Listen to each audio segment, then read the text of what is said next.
Hello everyone and welcome to today's video. I'm Desi and I'm gardening in Plovdiv, Bulgaria, which is zone 7B, which I think that is actually 8A, because we have very mild winters and really hot, long, dry summer.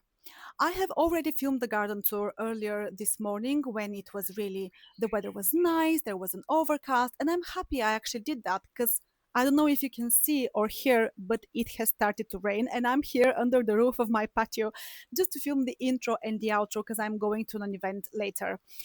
Uh, I just want you to keep in mind while you're watching this garden tour that my garden is really, really new. Besides the hedging and the grass and a couple of trees, everything was planted either last spring and summer or this year. So many of the plants are blooming in not very typical times. Many of them came from greenhouses. They were a bit forced. They were forced to bloom. So not everything is supposed to be blooming as early as it actually is. As I said, I have already filmed the garden tour. It is long, so grab a snack, grab a drink, and enjoy. Let's begin right here in the front of my house where I have my hydrangea flower bed filled to the brim.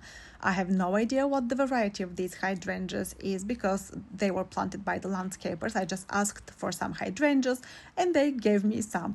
I think these are like the old school, old varieties that bloom only on old wood, just because last year we had a very surprising April snow and they did not bloom at all. We literally saw a couple of blooms from all these 10 hydrangeas the whole season. It was really disappointing. My neighbors were disappointed. I was disappointed because everybody loves these hydrangeas. But this year they look beautiful. They are green and lush, and there are so many blooms to come. I'm really excited about this. Do you remember that we planted these four planters a few weeks ago? And they are for the front of my house, for the entry. So we have this salvia, big blue bicolor right here, and buddleia. This is from the series Butterfly Candy, and it is in the color Little Cerise. And they are doing beautifully here. As you can see, this one arrived from the nursery with some, I think it was probably aphids damage or something like that, but the new leaves came up healthy. It looks absolutely fine. I don't think I have sprayed it. I think it just came damaged, but the infestation was already taken care of. So this one, as you can see, it is a bit more on the purple side compared to my other salvias. Even though it is called big blue bicolor, it is actually more purple, and it has so many new buds and new blooms coming. I cut off a few of them that were just finished blooming, but this one grows so big already. I'm just really happy with it. And this is how the other two containers look like. Again, Buddleia Butterfly Candy Little Cerise, again with the damage that it arrived, but all other leaves, the new leaves are healthy. And this is the Salvia Big Blue Bicolor, again with many new buds coming. I think they like it here. It is a really scorching sun hot place, but I try to give them water regularly. The pots are big enough. They have draining holes on the bottom, and I have raised them so that they don't get waterlogged. I think they are doing really good. This is the gate that you have to go through when you enter my backyard, and I have this arch here and two honeysuckles on both sides. This one is the variety Gold Flame, and it is absolutely stunning. I adore it, and I this is my kitchen window, so every time I'm on the sink, I take a look through the window and see this beautiful honeysuckle, and I absolutely love it. I This is one of my absolute favorite color combinations, orange and hot pink. Look how stunning it is. To me, it looks like crown, like little crowns all over the plant. It is very vigorous grower. Look at how much growth it has put since last year. And it is already to the top of the arch. And here on the other side, I have another honeysuckle that was supposed to be the variety Serotina. And I don't know, to me, these two look absolutely the same. I feel like these are the same. I don't know. If you have experience with Serotina, this one looks a bit more creamy than orange compared to the other one. But are they different though? It is already difficult to open the door. I need to come here with a ladder and tie all these branches because it is getting wild. I need to tie it to the art, but I just love it so much. I don't want to squeeze it too much and just to be able to enjoy all these wild branches. I just love this really like a bedhead bedhead situation that we have here. So yes, this is the other one that is supposed to be Sirutina. I don't know, guys. I really don't know. I really can't tell the difference. Yes, maybe this one is a little bit more creamy, a little bit more like the throats of the flowers are a bit more pale, but are they? Because probably this side gets a little bit more sun, actually. So maybe this is the reason, or maybe this is really Sirutina. No idea. Beautiful nonetheless. And the scent of these two honeysuckles is absolutely breathtaking. I absolutely love it. And the air needs to be a little bit cooler. So if you come here early in the morning or later in the evening, you literally go through the gate and you enter a cloud of perfume. It is amazing. I love the scent itself. It is really nice and gentle, even though it is strong, but it is not, it doesn't punch you in the nose. It is a beautiful plant. I adore it. If I had other arbors, I would have planted more honeysuckles from this variety, particularly. Love it. Now that we have entered the garden, this is what we see. This is the first tree that you see is my crepe myrtle. This is the variety Tuscarora. I adore it. It is a multi-trunk tree. It is going to become a multi-trunk tree. Now it is a shrub because this is the height is probably around 150 centimeters. It puts so much new growth in this season. The very new growth is, as you can see, orangey red. It is really beautiful. And then later in the season, in the summer, it is gonna put beautiful, amazing, bright coral pink blooms. Very, very fluffy, very bright, almost neon. I absolutely adore it. But now we are just waiting for it to leaf out and to put some new growth. And then maybe in July, we're gonna enjoy its blooms. And here is the tree I'm most excited about. This is my chitaupa. The variety is summer bells, and it blooms with these pale lavender white bell-shaped blooms. It is absolutely stunning. It was planted late winter, and you can tell there is some damage from the cold and probably from the just transplanting the tree itself. But you can see there are already buds here and there. It is getting ready to bloom. So maybe in a month we're gonna see it blooming. And I have never seen a chitaupa in real life, and I have never smelled it. And I really hope it is as scented as the El Nino chitaupa that I've heard so much about.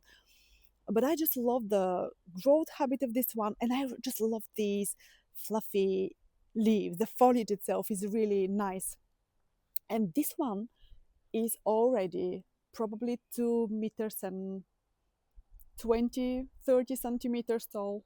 Quite tall. Love it.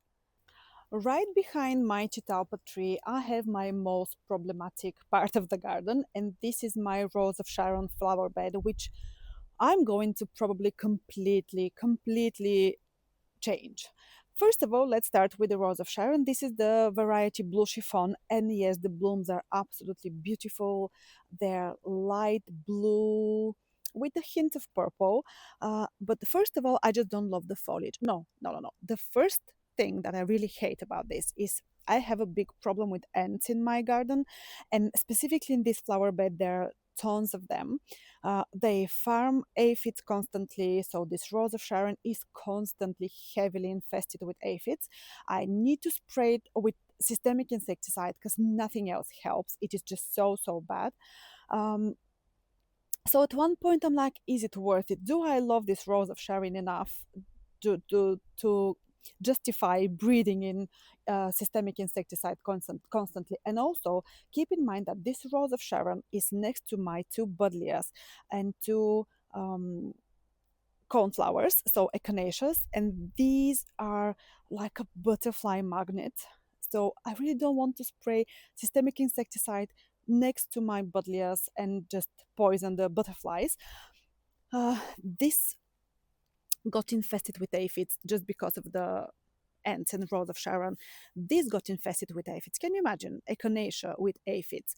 Uh, this was infested. This was infested. So I recently sprayed them with systemic insecticide, and I was fine just because they're not in bloom yet. But I just don't feel comfortable doing that.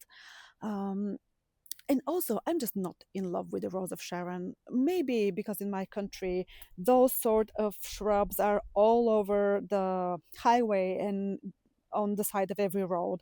And I don't know. I don't know. I just don't love the foliage. I just don't love how messy the plant is. It drops its blooms in a day, then it forms these seed heads, and it drops them again, and it is just constant mess. And I don't think it is worth it. So probably I'm gonna remove this. And also, I planted these two echinaceas too close to the buddleias, and I don't think they they enjoyed this close neighborhood.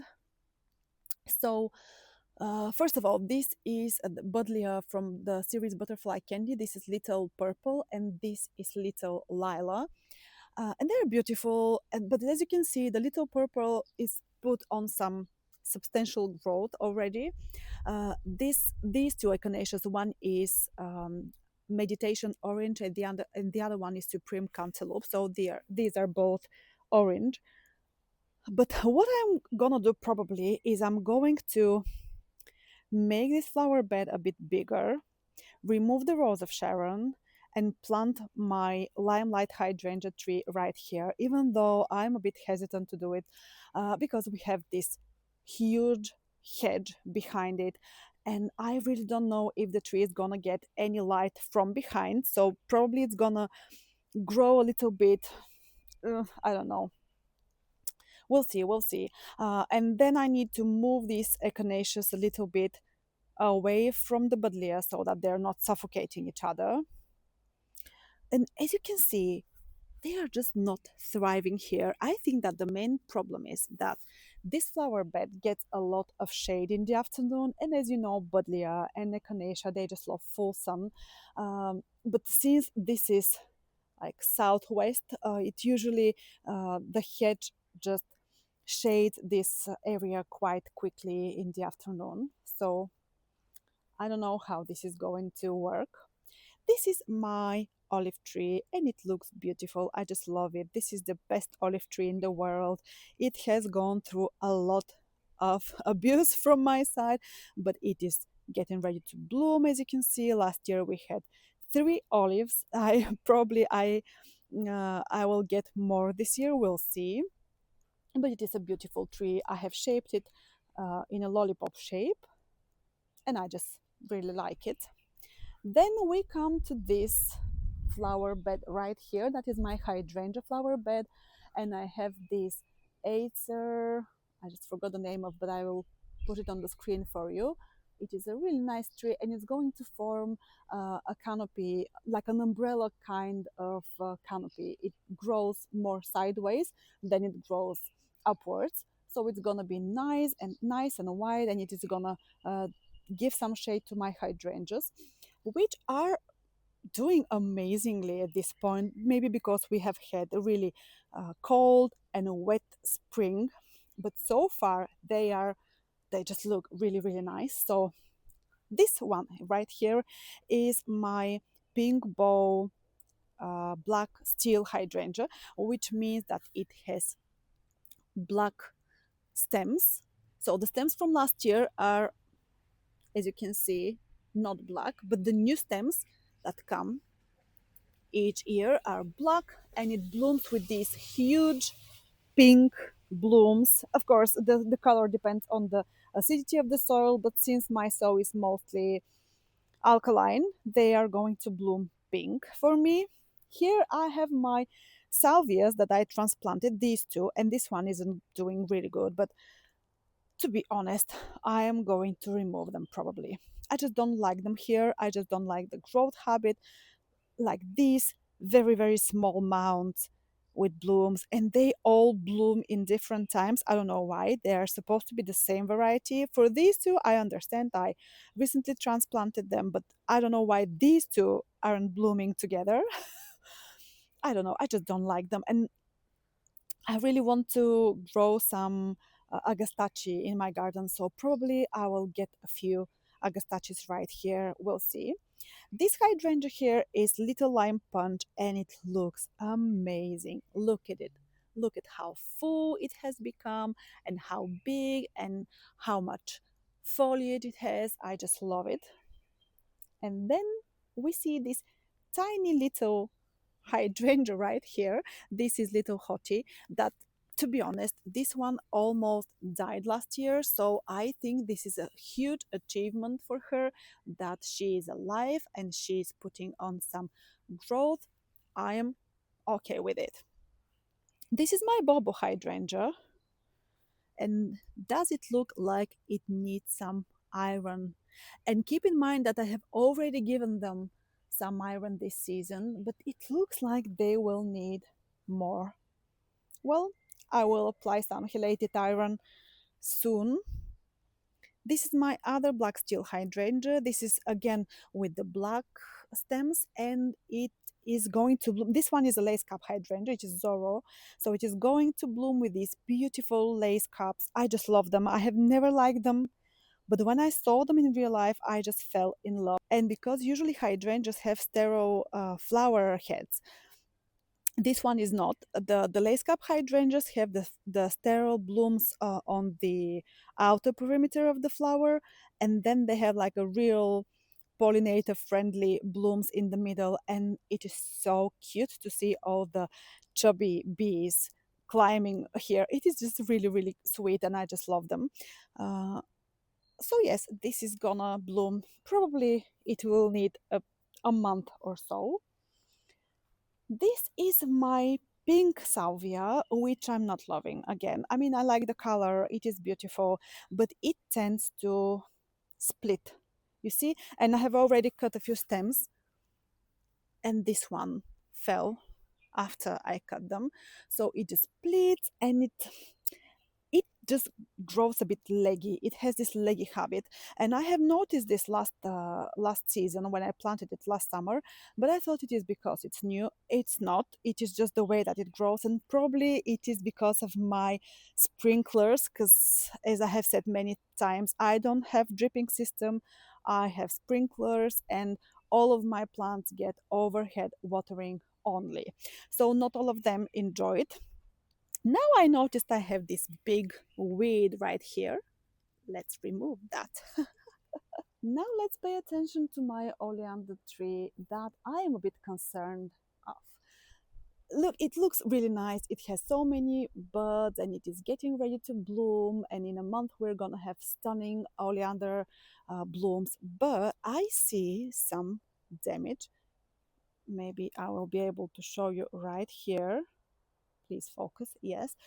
And some bigger damage like the one right here and right here. And I really don't know what the reason is. Look at it. I really don't know what to do. Maybe I will go to the, I don't know, I will need to buy something. I don't know what I need to spray. Is it a disease? Is it a virus? Is it because of the cold? Because it is oleander. It likes dry, hot weather. And this is exactly the opposite of what we have had here this spring. It has been really, really wet and cold, and it is not doing well. It is not coping well with the weather.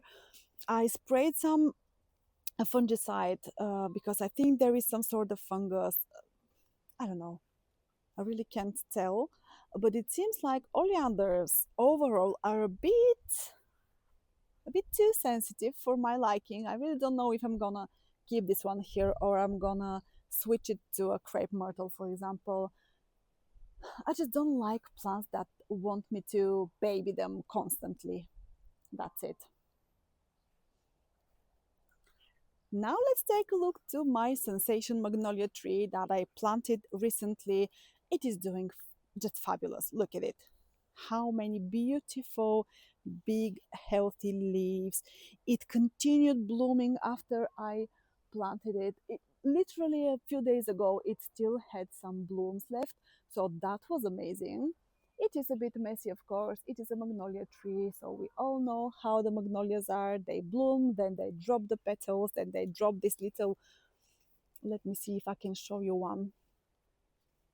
Probably I don't have any left at this point, but they have this little tiny, I don't know if they're like seed heads or something, like the inner part of the flower.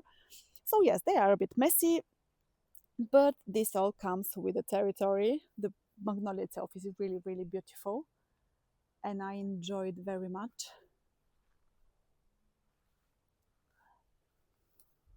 This part right here is something that I'm gonna do soon. These are my plants at least. I'm gonna connect this bed to this bed, and I really want to do this little curve right here so that it connects beautifully. It doesn't look weird because as you can see here, it comes as a straight line, and here I have this circle and a bit of a weird shape. So I will probably do like a little curve like that, and I'm gonna connect these beds. And I have already ordered some plants. I know, a bit too early, but I saw some monarda because I really wanted to have some monarda in my garden, but all varieties that I have seen so far grow quite big. And I really wanted something that will look nice in front, like a border. And I found this. It was called Balmy Rose, and it grows very short. It is like a dwarf monarda, probably reaches around 25, 30 centimeters in height. And I thought it's gonna be absolutely perfect right here as a front border. And also I have ordered two more budlias. I know, but I really wanted this budlia from the series Butterfly Candy, that is in the color bubblegum. It is a stunning, very bright, very neon pink, but with a coral shift to it. It is really, really pretty. So you have this bright coral pink, and then I'm gonna have this pink monarda. So now I'm thinking about something bright yellow just to break the pink, because I really don't want this to become a pink flower bed. Now let's talk about the blooming part of my garden, which I absolutely adore. I spend maybe hours taking pictures and videos and just enjoying every flower and sniffing them, and just oh, I love it so much. Let's start here with the absolute magnet to butterflies. This is my salvia that, trust me, there is nothing like it when it comes to butterflies. They love it, absolutely adore it. And it is really beautiful also. You have this big, thick uh, shoots that bloom in this absolutely stunning bluish purple, and then after they finish blooming, you can see the stems are so dark and beautiful. If you want, you can leave it like that and it's gonna look nice. And it just has this upward growth habit. It is really, I just like the shape. It is very stiff. It doesn't separate, it doesn't split, it doesn't it's not leggy. It is just, I don't know, it is just perfect. But unfortunately, I have no idea what this variety is, because when I got it, I bought 8 of it and I planted them here. And this was supposed to be Salvia Sensation Deep Blue Compact. And I think that this is the compact part. So I don't know if the other one is just Salvia Deep Blue, no idea, but it is definitely not like the one here. So no idea what the exact variety is, which is really sad because I would have gotten more if I knew the exact variety. Beautiful.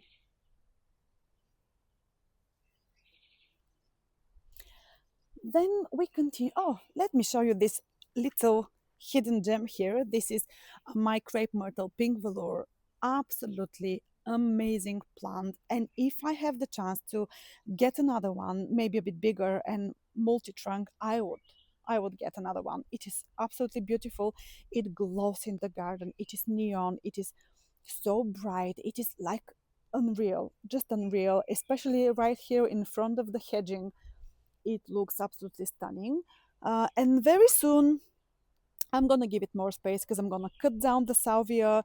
It just needs a few more, probably a week or two, just to finish blooming. Then I'm gonna chop it next to the ground almost, and I'm gonna cut down this salvia as well, so it's gonna have much more space and air and everything else.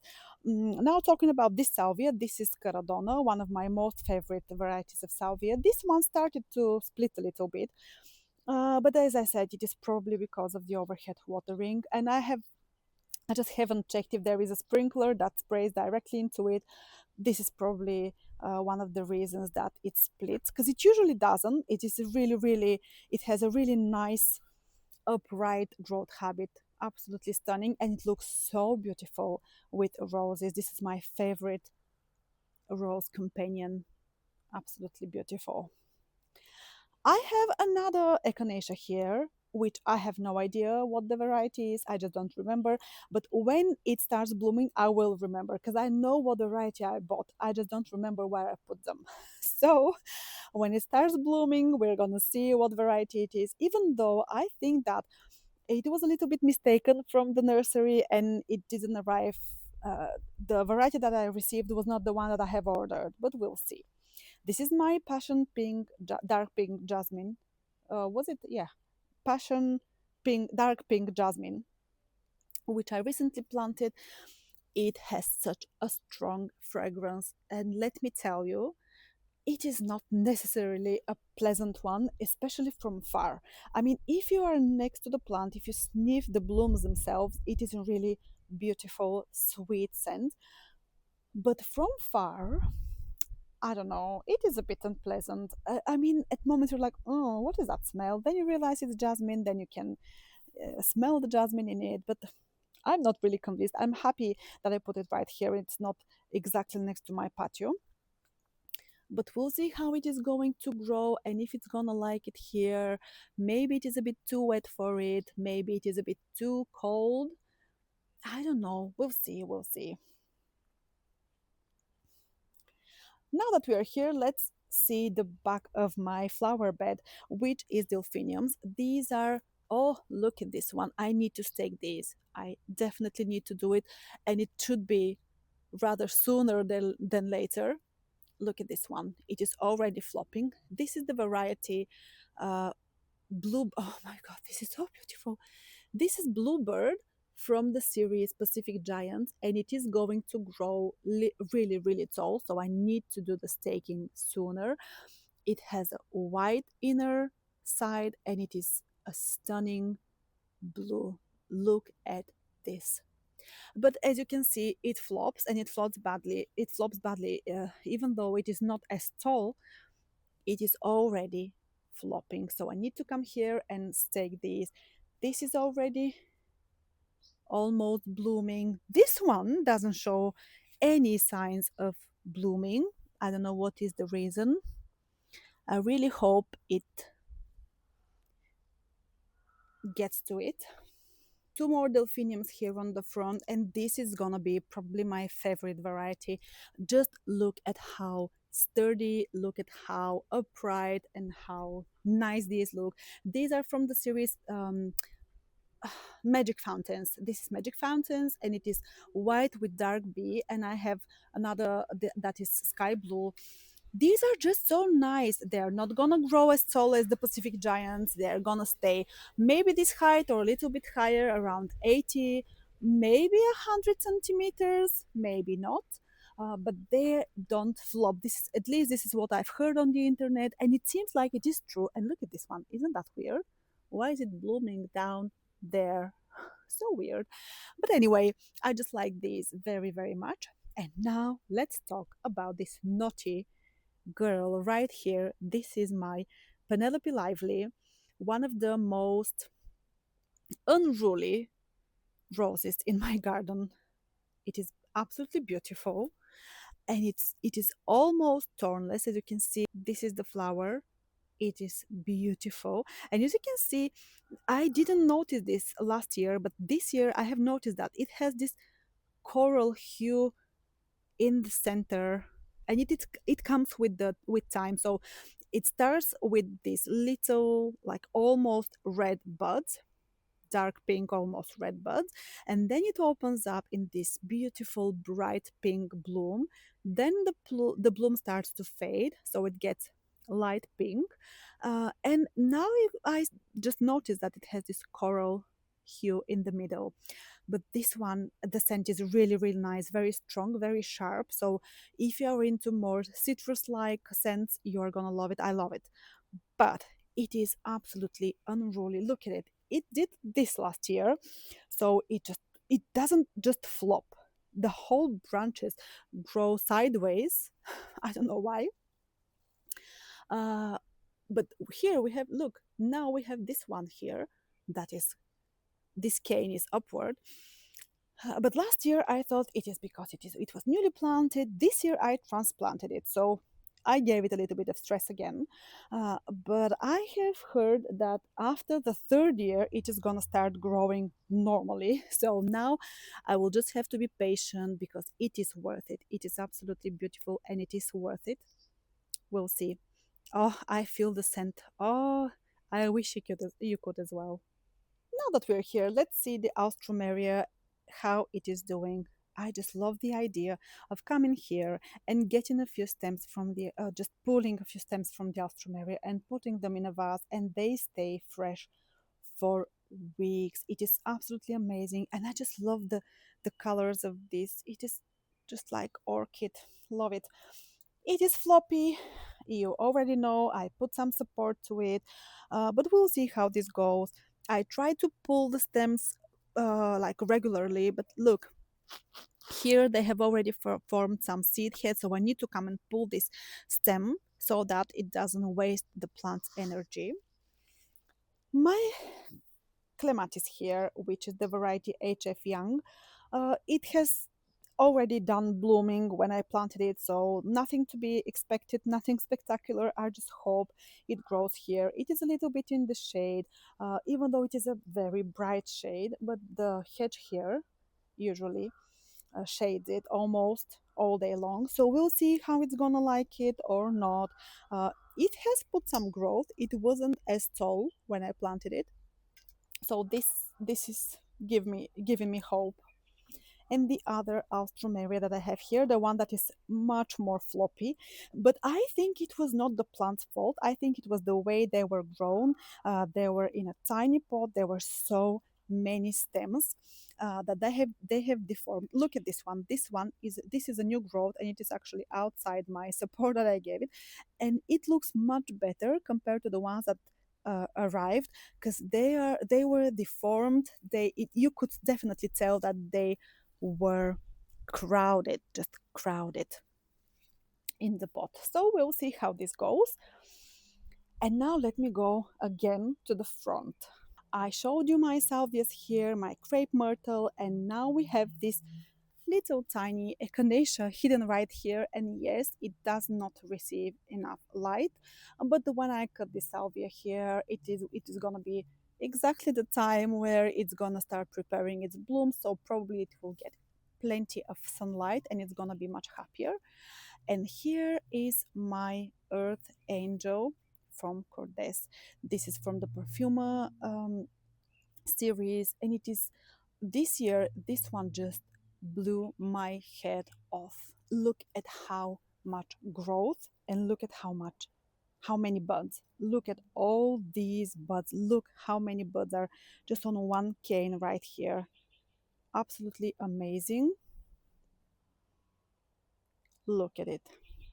It does show some signs of black spot, nothing too major, nothing to be concerned about yet. But this one definitely doesn't like the rain. It just doesn't like to be wet. And here we had not only plenty of rain, but also we have this overhead watering that definitely created some problems for this earth angel last year. And I hope that this year, when it is Now that it is, look at it. Okay, okay.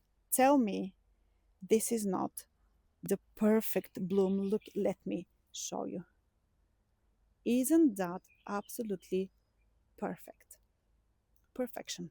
The scent is beautiful, and I just can't wait for it to explode with all these blooms. It is gonna be stunning.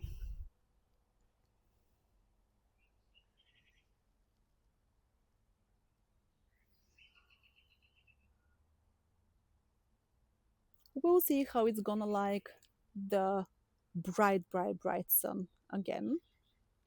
But in my garden, I don't know if you've seen the pictures, it usually looks much, much more pink. In my garden, it is almost white with a hint of pink, but really, really beautiful.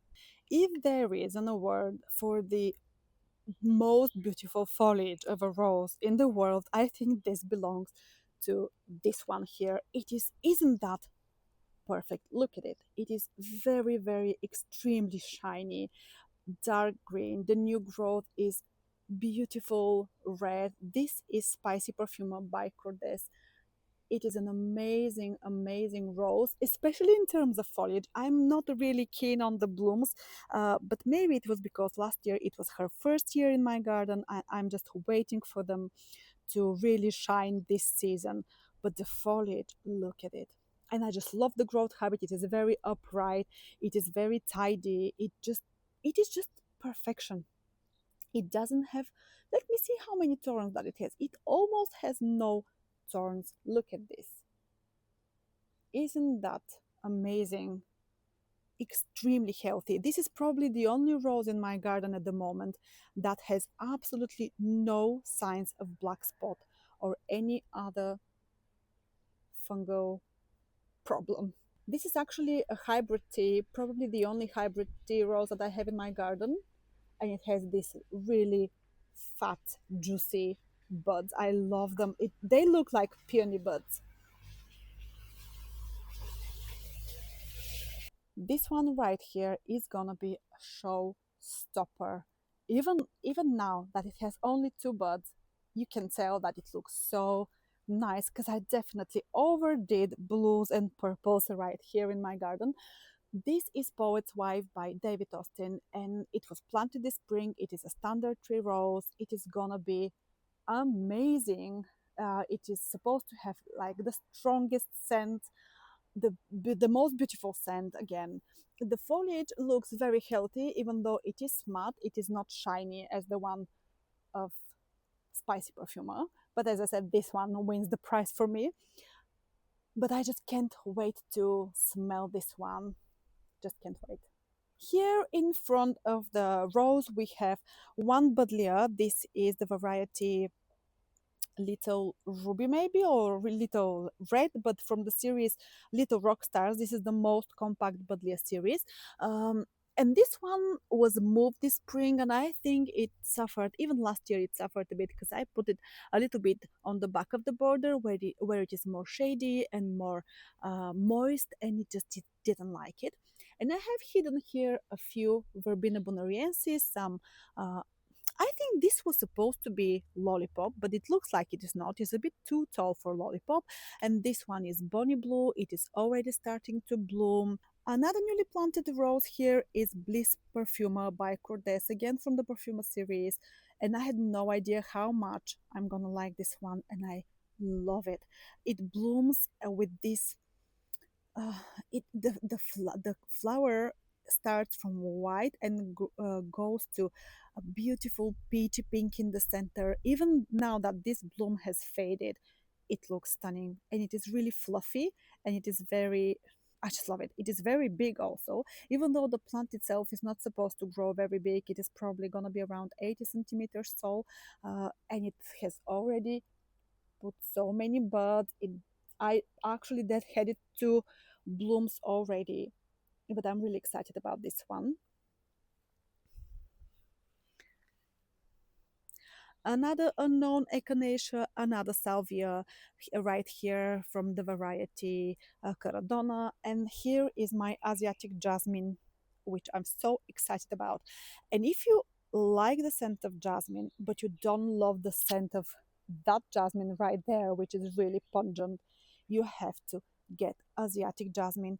The scent is so gentle and so beautiful. It is really, really like toned down and more, just more beautiful. I love it.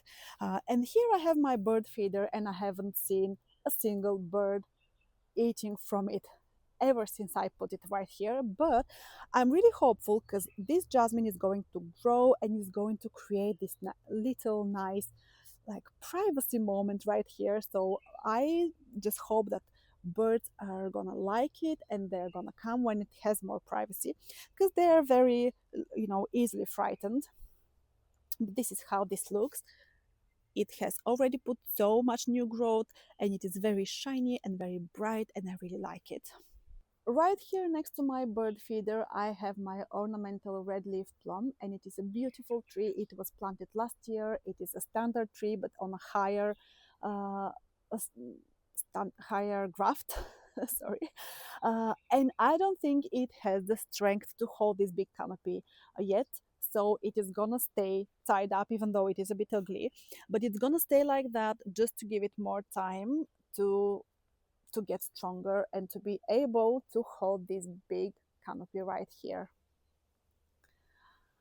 More delphiniums. Aren't these stunning? Again from the series Magic Fountains, but this is the color that I was talking about. This is sky blue, and I think it is perfection, absolute perfection.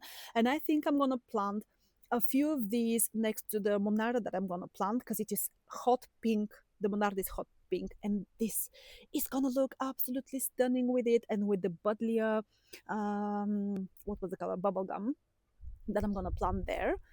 This is the white with dark bee delphinium magic fountains, and this is going to be sky blue again, but it just hasn't started blooming yet.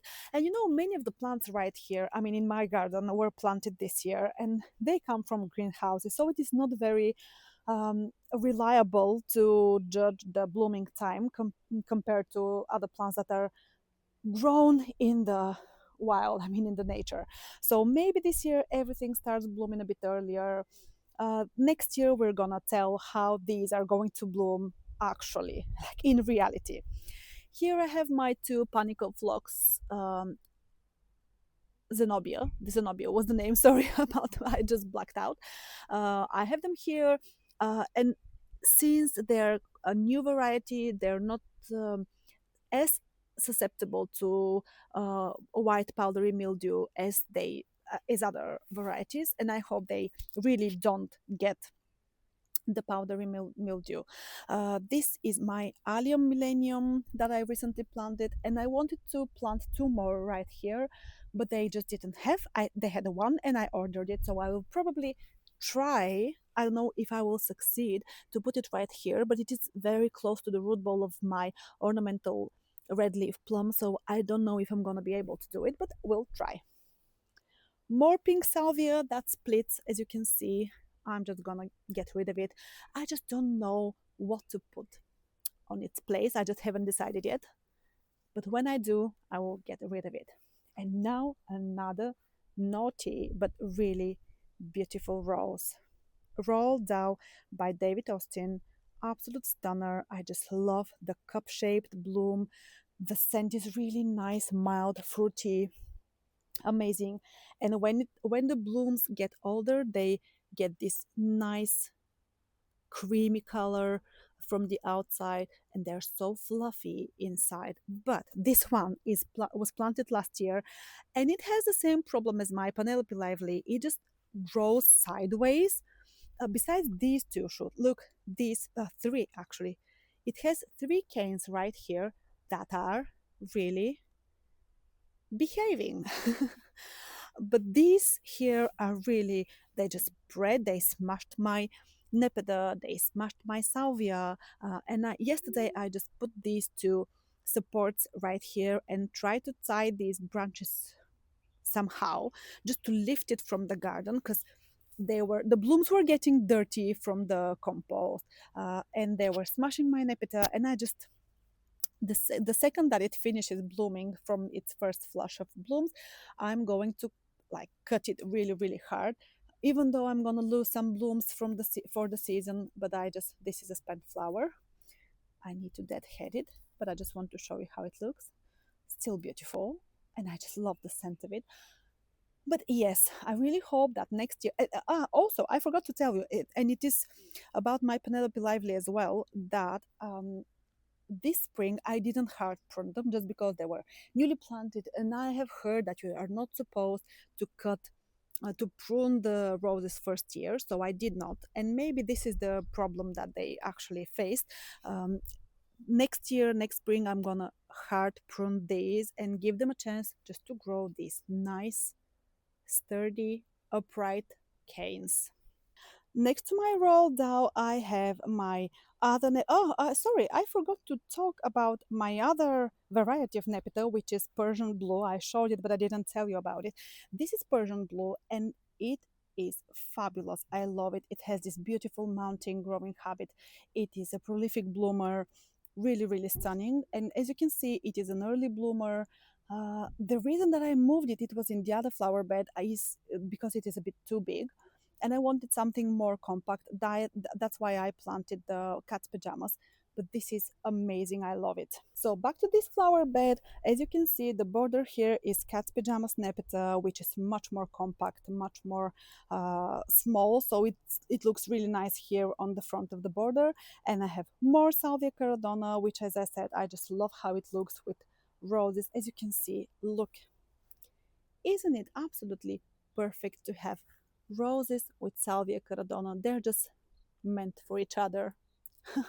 Love them. But we're going to talk about this rose later.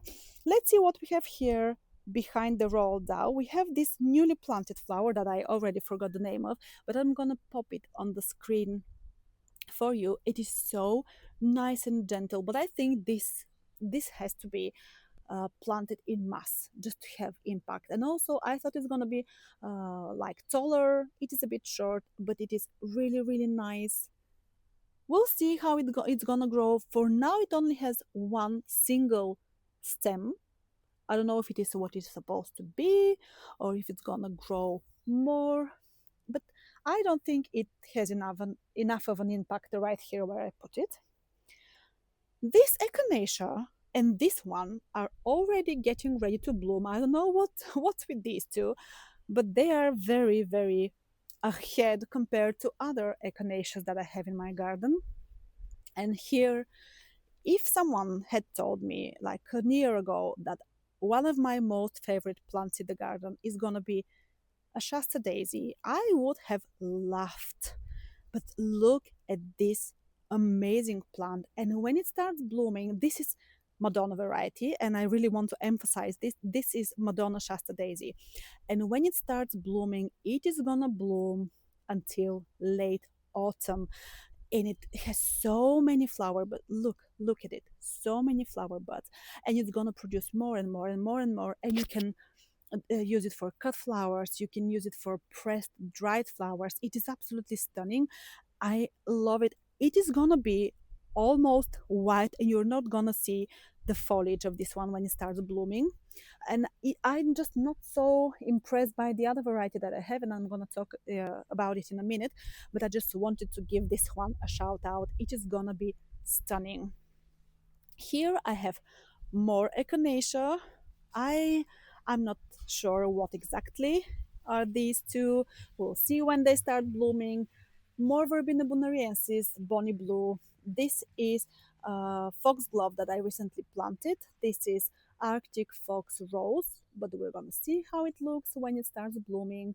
More echinacea here. This is Magnus, so it's gonna grow tall. Another echinacea over there, delphiniums. These are from the series Pacific Giants, but these are not the bluebird ones that we saw earlier. These are gonna be, these are called blue skies, and they're gonna be very, very beautiful light blue. And here, ladies and gentlemen, we need to pay attention to this absolutely beautiful rose. This is a flower that when I take a look through the window or up close right here, it looks fake. It looks like it is man-made. Look at these leaves. Aren't they amazing? Look at the blooms, look at the buds. I just I'm just so in love with this rose. This is called Flora Colonia by Cordes, and it is newly planted this spring, and it is blooming its little head off. But look at it. The blooms are very big and very bouncy, very full. The color is beautiful. It starts, I mean, you can see the buds are really like reddish pink, but when it opens up, it doesn't open too dark. It already is a bit paler, and then it gets paler and paler. And to me, this rose looks a lot like Penelope Lively, structure wise, color wise, even scent wise. And these both are just beautiful.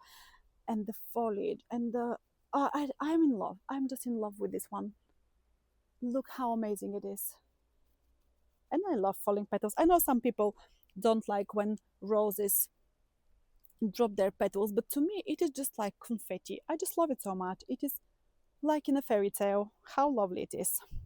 I promise I'll stop talking about my Flora Colonia, but look, on this cane, on this single cane, we have all the stages of a bloom. We have the bud, then we have something a bit, I don't know, when it starts opening a little, then it is fully opened, and then it was completely opened and already a bit spent.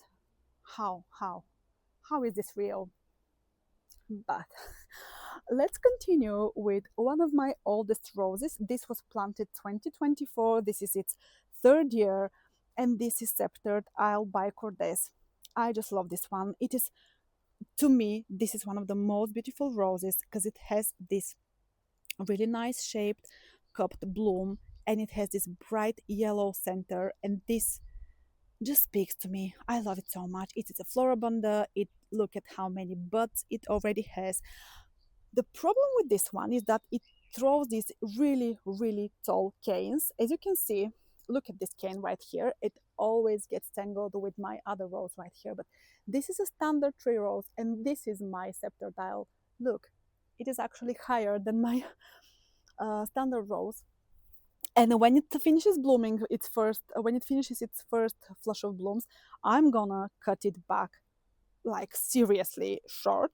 And I did it this spring. It was really severely pruned. Even my husband was like, "What did you do to this rose? It is only a few canes now. What is this?" But it just puts so much growth, and it always grows like that. It throws these huge, tall canes. That is what it does in my garden. But I just love it. The scent is amazing. I love the scent. And look, isn't that perfection? Look at it. Look at the buds, look at the shape of the bloom, look at the color, and this beautiful bright yellow inside. Amazing. More salvia, more foxglove, more delphiniums, and echinacea. I try to keep some symmetry in my flower bed, so it is actually the same that you saw on that side. You're gonna see right here as well. And I want to talk about this rose, but maybe I will go, yeah, I will go behind and I will show you. But let's finish first right here. We have Armeria, which, no, I want to talk about this Shasta daisy. This is banana cream, but one, so it is not the improved variety. This is banana cream one, and I'm not impressed by this one, and I'm gonna probably remove it after this season. It blooms, it is beautiful, but it is not as prolific and as long blooming as the Madonna is. So it just doesn't do it for me. Mary is something else that I'm going to remove from my garden, and I think it just doesn't like the wetness, the overhead watering, and all the rain. It just doesn't like it. It started to split right here. The blooms flop. It just doesn't do it for me. I love the color, but that's it. Another newly planted rose is this Vanessa Bell by David Austin, and you have to compare. If you have to compare the blooms by David Austin and those of the Cordes roses, the David Austin ones are much more like relaxed and gentle, and even a bit fragile. The ones from Cordes are really sturdy and bouncy, and they feel a little bit. The petals feel a bit waxy even. I love them both. They all have their pros and cons. But this is Vanessa Bell, and look, From the sides, it looks almost white, and from the inside, it has this beautiful buttery yellow, and it bloomed so much. But as I said, these are newly planted, they were grown in greenhouses, they are probably much more advanced than they would be in the nature. This white flower again that I showed you, look at it. Isn't that really sweet? I just wished it was taller. But anyway, more of my pink salvia that is just ugly. At this point, it just doesn't look good. And right here in the back, we have two roses, and that's it. We're done. This is Summer Romance by Cordes. It is a beautiful, beautiful pink rose. It already had two or three blooms. I deadheaded them, and now we have more buds to come. But it is newly planted. I really hope it puts its energy to the root system. We're gonna hope for more blooms next year. Now let's take a look at my last rose. How amazing is this? Look at this color. Doesn't that look like flame? Amazing. Look at these buds. This is Hansestadt Rostock by Tantau Roses, and I just can't wait to see it in full color. It already looks impressive to me. The foliage is really healthy, nice, shiny, dark green. It has so many buds. It is a standard tree again, planted this spring, but it is not supposed. Oh my god, I'm staying here and talking to you, and I feel the scent of Florocolonia. I'm sorry, I'll stop talking about her. Sorry to repeat it myself so much, but I'm really impressed. Anyway, this Hansestadt Rostock is supposed to have this amber, peachy, yellowy color, and I just can't wait to see it in real life. And look at my scepter tile where it is. What are you doing right here? It is not your place to be right here. But yes, this is my Hansestadt Rostock getting ready. So in a week, expect videos and pictures. We are gonna see it in full bloom. Here I have my Japanese maple tree, absolutely beautiful. It looks like marble, isn't it? Absolutely gorgeous. It needs to be trimmed down because it is a bit inside my patio at this point, but it is amazing. And last but not least, three other buddleias. These are from the series Little Rock Stars, so the most compact, and they were supposed to be not more than 30 centimeters, and I think that they are bigger now. So this is 20, this is 40, so maybe around 45 centimeters. This one stays a bit smaller, but I have no idea which one is which. So one of these is light pink, one of these is very bright fuchsia pink, and one is pale lavender. But when they start blooming, we'll see which is which, because I move them around and I have totally lost track. But they look really nice. They have struggled a bit with this uh, rain because they just don't like to be wet all the time. But I think that the wind did good for them because it just dries them up really quickly and it doesn't allow the moist to stay on the leaves for long. Well guys, that was it for today's video. I really hope you enjoyed it and thank you for spending some time with me in my garden. Hope to see you soon. Bye!